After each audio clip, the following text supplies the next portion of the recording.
Well, what's going on? Everything's gone mad. Suddenly, the desire for diesel seems to be even stronger than the desire for pasta and toilet rolls was about 2 years ago. I mean, it's gone mental. It's getting to, it's like Mad Max, it's like the Badlands out there.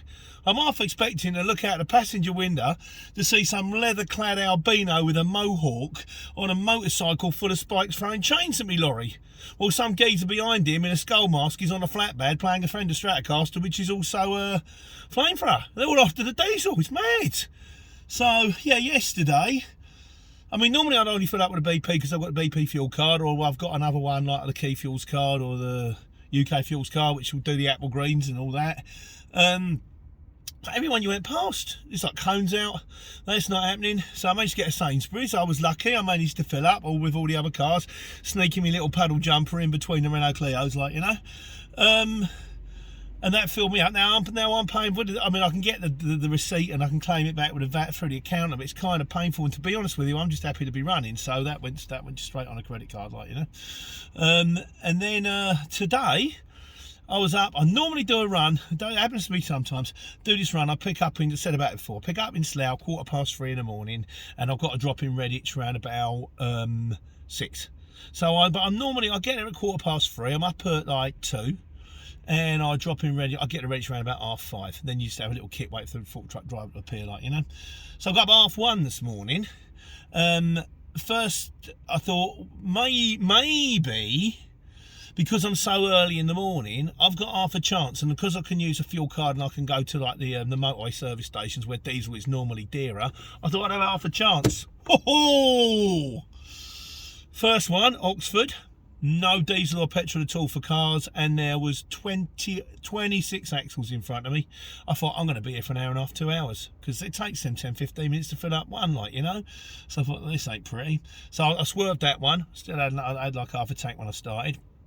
Second one was the Esso, again a 20 lorry queue for the HGV pump, and but they had like a normal car pump. Now, being in that this is no HGVs, it's kind of tricky, this, because it's like sometimes when it says no HGVs and I go, it's like that red circle with 7.5. I go, yeah, I'm 7.5 ton. I am technically an HGV, but I'm not like one of those guys. They're like 300 litres. I'm 100 litres. I've probably got the same tank as like a new Range Rover. So I kind of think, well, I'm not really. I've got just as much right, surely, as the man in the four-wheel drive to ask for a little bit of diesel, particularly as I'm out trying to keep the country going.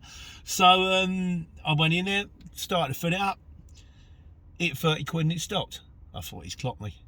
He's going to have a go at me when I go in there. No, you're not supposed to bring lorries in here, mate. No. Anyway, I got in. The guy's absolutely lovely. I said, mate, cut off at £30. He went, yeah, it's for everybody. I thought, well, fair enough. Okay, you share, it's got to go round. Unfortunately for me, I'm thinking, right, I've gone from my house to Slough. Now I've got to go from Slough to Redditch, and I've got to go from Redditch to Oxford.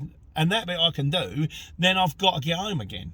And I don't know if I've got enough diesel to get home. I could find myself stranded there. I could find myself in a lay-by with no diesel, thinking, how am I going to get out of this? I have to wait till everything reopens and then walk with a jerry can to the nearest sort of petrol station to get myself up and running.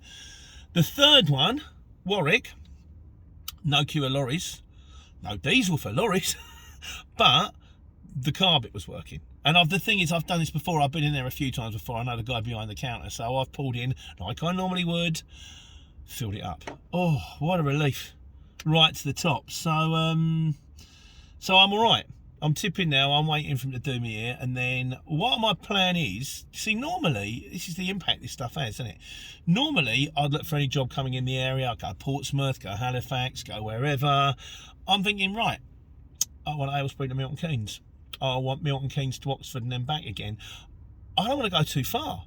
Because the thing is, when you're local, you kind of know where your local petrol stations are. When you go a million miles away, they might, I haven't got much left, but there's one around the corner, you turn around, hang on, it's got a 3.4 foot canopy on it. Hang on, no, this says it's a petrol station, but actually it's an Audi, and it hasn't got a petrol station. You know, it's kind of, when you know where you are, you think, I know that one, I can get in there, they're normally pretty good, that kind of thing. It's just mad. It's just absolutely mad. And they say there's a driver shortage. There's What I hear the other day on a story, they're going to bring the army in to deliver diesel. Well, I suppose if you've got to keep it going. But as for the driver shortage, I had someone say the other day, he said he was working doing the shelves in Tesco's. He said, so I thought, well, but everyone says driver shortage. It's class 1, I'll go back to it. He said, went down the agency, found out it's they're paying £12.81 an hour. He said, I just went back to stacking the shelves. The whole thing is absolutely mental.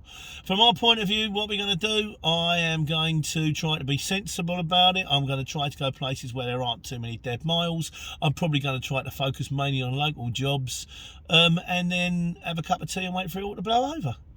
What else are you going to do? Absolutely crazy. But I hope you're all doing okay out there. And also bear in mind, if you are quoting at the moment, it might be wise not to give them the bargain price. Because I don't know how many people are going to turn around and go, well, look, we normally would run our gear and we're going to run their gear afterwards. We've only got enough, we're limited on diesel, we're only going to run our gear. And I think, you know, maybe demand will increase. We'll see. In the meantime, I'm waiting for thunder to start in the back, and then for the red light, the green light to go red, and then, well, the green light to go red, the thunder to start, and then the red light to go green again, and then I'm clear in Oxford around about 7:30, praying for the Oxford to Milton Keynes. Wish me luck, everybody, and in the meantime, take care, take money.